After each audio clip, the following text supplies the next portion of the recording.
Mənim atam məktəbdən qırmızı diplomdan qurtardı. Getdi Bakı Dövləti qırmızı diplomdan qurtardı. Ondan sonra aspirantura, rezidantura, doktorantura falan filan zırt pırt bu boyda şey. Yəni 20 ilin bada verdi.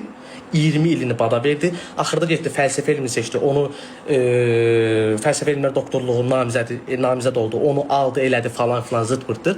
İndi hal-hazırda 20 neçə ildir çəkdiyi əziyyətdə Elmlər Akademiyasında nə qədər maaş alır? 450 manat, 500 manat.